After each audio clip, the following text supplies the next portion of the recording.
Seven Wonders Architect est une version épurée du jeu classique Seven Wonders. C'est de 2 à 7 joueurs à partir de 8 ans pour des parties de 25 minutes. Dans la boîte, vous allez retrouver l'ensemble du matériel qui constitue les merveilles. Elles sont toutes rangées dans une boîte qui permet de ne pas mélanger les éléments.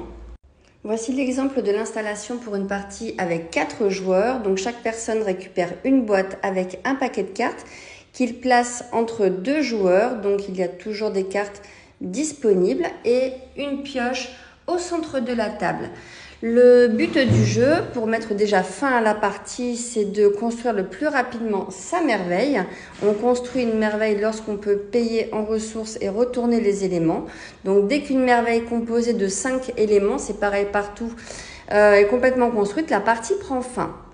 Et à ce moment-là, on va compter les points de victoire et ce sera l'addition des différents points de victoire notés sur les merveilles, plus le bonus chat, plus les bonus de cartes qu'on aura récupérés, plus les bonus guerre, plus les bonus des jetons progrès que l'on va acquérir. Et celui qui a le plus de points de victoire gagne la partie.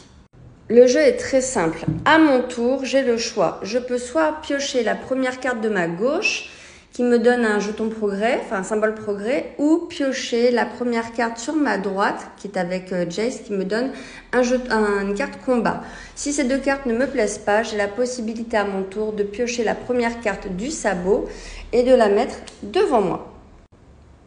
Puis c'est au tour de Ajani, donc le joueur suivant, de faire la même chose. Donc il peut récupérer cette carte, celle-ci, ou piocher la première carte du sabot. Donc là, c'est ce qu'il va faire et il va acquérir de la brique qu'il pose devant lui, etc. Maintenant, comment est-ce qu'on fait pour pouvoir fabriquer les merveilles? Eh bien, ici, sur le colosse de Rhodes, on nous demande 3 ressources avec le symbole différent. Donc, si Ajani arrive à récupérer 3 cartes avec des ressources différentes, elles seront immédiatement défaussées et le bas de la merveille sera construite. Il pourra alors commencer à construire l'élément numéro 2 qui lui demande 2 ressources identiques. Lorsqu'il parviendra à le faire, il pourra déclencher une bataille et recevra, pareil pour la fin de partie, 4 points de victoire, etc.